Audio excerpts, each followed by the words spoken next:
नमस्ते। आज हम चीन का साम्यवादी दल का अध्ययन करेंगे। साम्यवादी चीन की प्रमुख 3 संस्थाओं दल, सरकार और सेना में से दल सर्वाधिक महत्वपूर्ण है। साम्यवादी दल ही समस्त नीतियों का निर्माण करता है जिन्हें सरकार तथा सेना द्वारा क्रियान्वित किया जाता है। 1982 के संविधान की प्रस्तावना में यह इंगित किया गया है कि चीनी साम्यवादी दल संपूर्ण चीनी जनता के नेतृत्व का केंद्रीय अंग है। चीन के साम्यवादी दल का गठन 1921 में हुआ था। उसके पश्चात 1933 में जब इस दल का नेतृत्व माओ से तुंग के हाथ में आया, तभी से इसकी शक्ति में वृद्धि होना प्रारंभ हुआ और आज यह विश्व का शक्तिशाली राजनीतिक दल है, वो माना जाता है।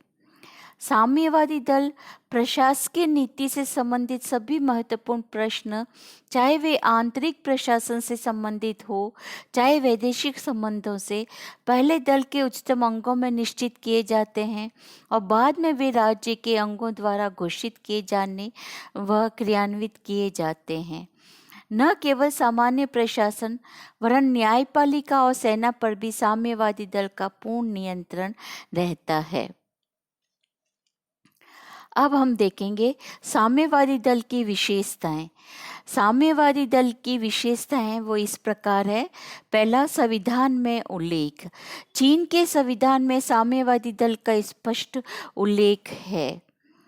1982 के नए संविधान की प्रस्तावना में साम्यवादी पार्टी के महत्व को स्वीकार किया गया है और कहा गया है कि चीन के साम्यवादी दल के नेतृत्व में चीनी जनता समाजवादी मार्ग का अनुसरण करती रहेगी। सेकंड, दलीय दृढ़ता।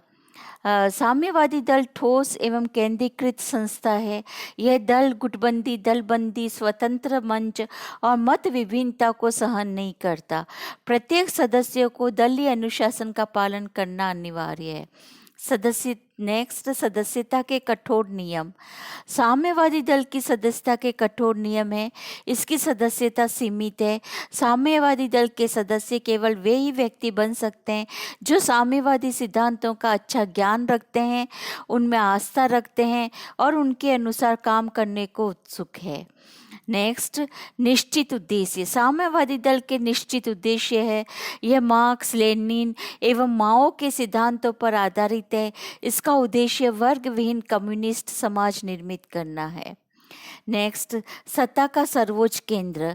जनवादी चीन के शासन में साम्यवादी दल का सर्वोच्च स्थान है। वहाँ दल ही राष्ट्र का वास्तविक शासक है।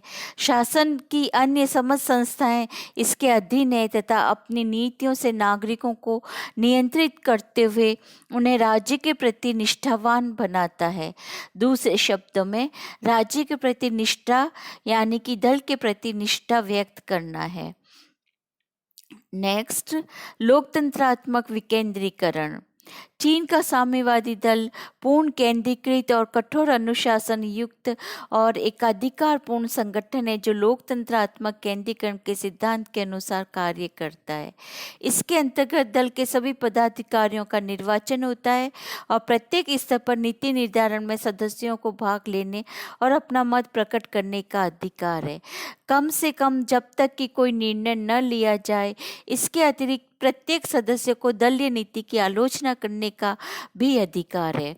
इन लोकतंत्री तत्वों के साथ दल में केंद्रवादी तत्व भी है, जिनके अनुसार उच्चतर दलीय उपकरणों के निर्णय निम्न स्तर दलीय निकायों को सदैव ही मान्य होता है। व्यवहार के अंतर्गत केंद्रीकरण अधिक है और लोकतंत्र कम है। अब हम देखेंगे साम्यवादी दल का संगठन। सन 1982 में आयोजित साम्यवादी दल के 12वें अधिवेशन में दल के विधान में कुछ महत्वपूर्ण परिवर्तन किए गए। पार्टी अध्यक्ष का पद समाप्त कर दिया गया है। पार्टी में व्याप्त भ्रष्टाचार को समाप्त करने के लिए एक अनुशासन आयोग का गठन किया गया है।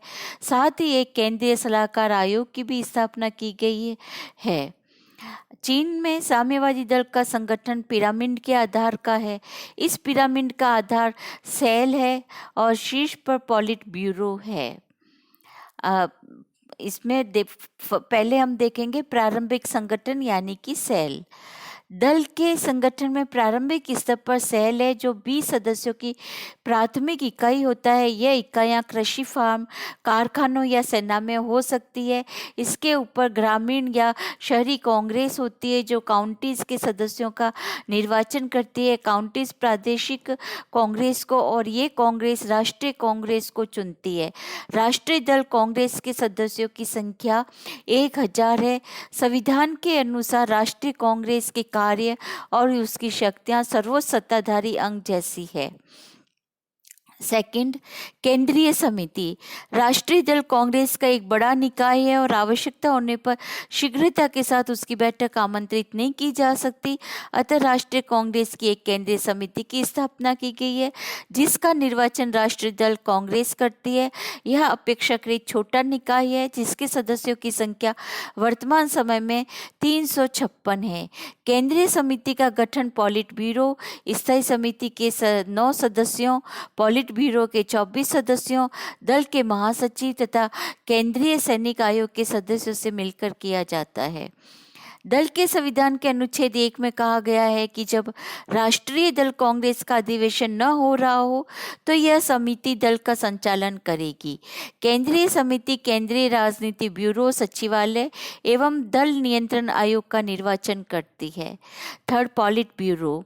यह केंद्रीय समिति की तुलना में छोटा निकाय है जिसकी सदस्य संख्या वर्तमान समय में 24 है। यह अत्यंत प्रभावी और महत्वपूर्ण अंग है जो दल के संगठन को संचालित करता है। पॉलिट ब्यूरो दल की केंद्रीय समिति के अधिवेशन आमंत्रित करता है और अपने निर्णयों को उसके पास भेजता है। नेक्स्ट, सचिवालय। इसमें 8 नियमित और 3 वैकल्पिक सदस्य होते हैं और दल का महासचिव इसका अध्यक्ष होता है। यह प्रतिदिन दल के केंद्रीय अंगों, ब्यूरो और समितियों द्वारा दल के कार्य संचालन के विषय में निर्देश देता रहता है। नेक्स्ट, दल नियंत्रण आयोग। यह भी केंद्रीय समिति का एक अंग है जिसमें 17 नियमित और 4 वैकल्पिक सदस्य होते हैं। दल नियंत्रण आयोग का कार्य यह देखना है कि दल की नीतियों और आदेशों का ठीक से सभी अंग पालन कर रहे हैं अथवा नहीं। इसके द्वारा अनुशासन संबंधी मामलों पर विचार कर अनुशासन लागू करने के लिए आवश्यक कदम उठाए जाते हैं। नेक्स्ट, सहायक संगठन। कम्युनिस्ट यूथ लीग लाल रक्षकों तथा बाल लाल रक्षकों के माध्यम से पार्टी नौजवानों एवं छात्र छात्राओं के मध्य अपने सिद्धांतों का प्रचार करती है।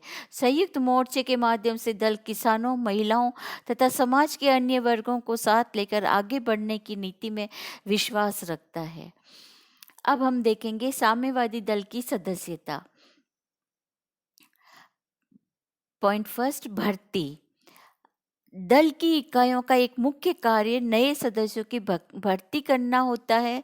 दल के संविधान की धारा 1 के अनुसार सदस्यता के लिए 4 शर्तें आवश्यक है। दल के कार्यक्रम और संविधान को स्वीकार करना। सेकंड, दल के किसी संगठन के से संबंध होना और उसका कार्य स्वीकार करना। थर्ड, दल के निर्णयों का पालन करना। और फोर्थ, सदस्यता शुल्क देना। भर्ती की प्रक्रिया यह है कि दलीय कार्यों में सक्रिय भाग लेने वाले व्यक्तियों की सूचियां बनाई जाती है और उन्हीं में से भावी सदस्य भर्ती किए जाते हैं। नेक्स्ट, एकता और अनुशासन। हेराल्ड हिल्टन का विचार है कि दल की एकता और अनुशासन की भावना पर चीनी साम्यवादी दल में विशेष ध्यान दिया जाता है। त्रुटियां करने पर सदस्यों के विरुद्ध अनुशासनात्मक कार्रवाइयां की जाती है और अपराध के अनुसार उन्हें दंडित किया जाता है। चेतावनी से लेकर दल के निष्कासन तक दंड के भिन्न भिन्न स्वरूप है।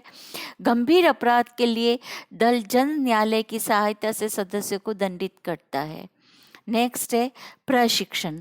साम्यवादी दल के सदस्यों के प्रशिक्षण पर विशेष ध्यान दिया जाता है। उनको प्रशिक्षण के 4 पहलू है: सैद्धांतिक, नैतिक, अनुशासन संबंधी और व्यावसायिक। सैद्धांतिक प्रशिक्षण के अंतर्गत सदस्यों को समाजवादी साहित्य पढ़ने को दिया जाता है। नैतिक प्रशिक्षण के अंतर्गत सदस्यों को यह पाठ पढ़ाया जाता है कि वे दल के लिए खुशी खुशी अपना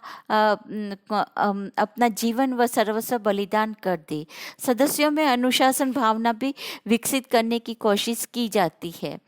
अनुशासन का मूल मंत्र है वो है लोकतांत्रिक केंद्रवाद।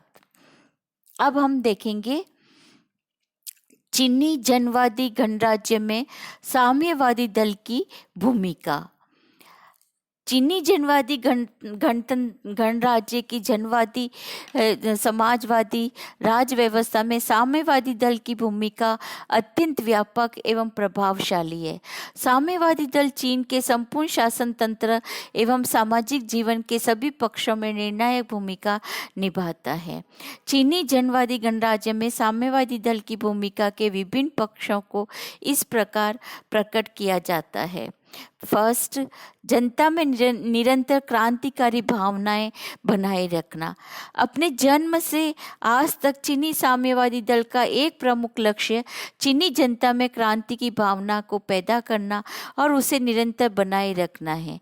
चीन में पीढ़ियां बदलने के बावजूद दल इस कार्य को पूर्ण निष्ठा एवं उत्साह के साथ निरंतर कर रहा है। नेक्स्ट है वो है जनहित में जनता का नेतृत्व एवं मार्गदर्शन करना। इसके अंतर्गत हम विभिन्न बिंदु देखते हैं। जनहित ही दल हित है। साम्यवादी दल स्वयं को जनता के हितों का संरक्षक मानता है। दल का दर्शन है जनता का हित ही दल का हित है। सेकंड, जनहित का ज्ञाता। अपने जनवादी समाजवादी दर्शन, अनुशासित एवं विकसित दलीय संगठन तथा घनिष्ठ जनसंपर्क के आधार पर दल का दावा है कि वह जनता के वास्तविक एवं आधारभूत हितों की पूर्णतः जानता है। थर्ड, जन नेतृत्व एवं मार्गदर्शन पर एकाधिकार। क्योंकि दल जनहित को भली भांति जानता है, अतः दल का दावा है कि जनहित की प्राप्ति एवं रक्षा के लिए जनता का नेतृत्व एवं मार्गदर्शन करने का अधिकार एकमात्र दल को ही प्राप्त है।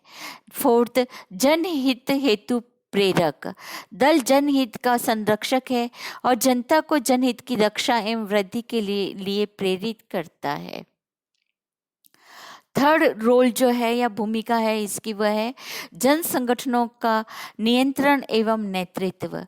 सभी प्रकार के जन संगठनों के निर्माण, नेतृत्व, संचालन एवं नियंत्रण के बारे में साम्यवादी दल की एक सुनिश्चित नीति एवं कार्य प्रणाली है। इसमें हम देखते हैं फर्स्ट, साम्यवादी दल अपने किसी प्रशिक्षित एवं निष्ठावान पदाधिकारी के नेतृत्व में किसी जन संगठन का निर्माण करता है और ऐसे सामान्य जन को इसका सदस्य बनाया जाता है जो प्राय पहले से साम्यवादी दल का सदस्य नहीं होता। सेकंड, इन संगठनों में सक्रिय अपने पदाधिकारी एवं सदस्यों की मदद से दल इन संगठनों की नीतियों, निर्णयों और कार्यक्रमों पर अपना नियंत्रण रखता है। थर्ड, क्योंकि इन दलों का निर्माण व संचालन साम्यवादी दल के नेतृत्व में होता है, अतः चीन के सामाजिक, आर्थिक और सांस्कृतिक जीवन में ये जन संगठन साम्यवादी दल के सहायक संगठन की भूमिका भी निभाते हैं। फोर्थ, साम्यवादी दल इन संगठनों की मदद से चीन के सामाजिक, आर्थिक एवं सांस्कृतिक क्षेत्र में समाजवादी व्यवस्था के विरोधियों के प्रभाव को समाप्त करता है और इन संगठनों की शक्ति को समाजवादी व्यवस्था की रक्षा एवं विकास के लिए प्रयोग करता है। फोर्थ पॉइंट, शासन का नेतृत्व एवं नियंत्रण। चीन में एकमात्र प्रमुख राजनीतिक दल साम्यवादी दल है जिसे राष्ट्रीय संविधान द्वारा भी मान्यता दी गई है। सेकंड, चीन में शासन के तीनों अंगों के समस्त सदस्यों का निर्वाचन अथवा नियुक्ति साम्यवादी दल के निर्देशन एवं नियंत्रण के अनुसार किया जाता है। थर्ड, चीन में शासन के सभी स्तरों में समानांतर ही दलीय संगठन की स्थापना की गई है, अतः राष्ट्रीय, प्रांतीय अथवा स्थानीय स्तर पर दल शासन के नेतृत्व एवं नियंत्रण में सफल रहता है। फोर्थ, दल लोकतांत्रिक केंद्रवाद के सिद्धांत के आधार पर नीतियां बनाता है, निर्णय लेता है और कार्यक्रम तय करता है और इस लोकतांत्रिक केंद्रवाद के सिद्धांत को शासन के प्रत्येक क्षेत्र में लागू करता है। फिफ्थ, चीन में दल सेना का भी नेतृत्व एवं नियंत्रण करता है। पांचवा पॉइंट, दल की वास्तव में सर्वाधिकारवादी भूमिका। साम्यवादी दल के प्रसंग में सर्वाधिकारवाद का अर्थ है कि दल व्यक्ति एवं समाज के जीवन के सभी क्षेत्रों पर अपना अधिकार स्थापित करता है, अर्थात दल इन सभी क्षेत्रों में अपने नेतृत्व व नियंत्रण की स्थापना करता है और अपने ढंग से इनका संचालन करने में सफल हो जाता है। चीन में दल व्यक्ति की व्यक्तिक स्वतंत्रता एवं आचरण पर भी समाजवादी विचार एवं मर्यादा को लागू करता है। इस तरह से हम देखते हैं कि चीनी जनवादी गणराज्य की समाजवादी राज व्यवस्था में साम्यवादी दल की समस्त भूमिका का आधार एवं स्रोत उस मार्क्सवादी लेनिनवादी माओवादी दर्शन है जो कि प्रकृति एवं प्रवृत्ति से वर्गीय एवं सर्वाधिकारवादी शासन व्यवस्था एवं समाज व्यवस्था का समर्थक है। धन्यवाद।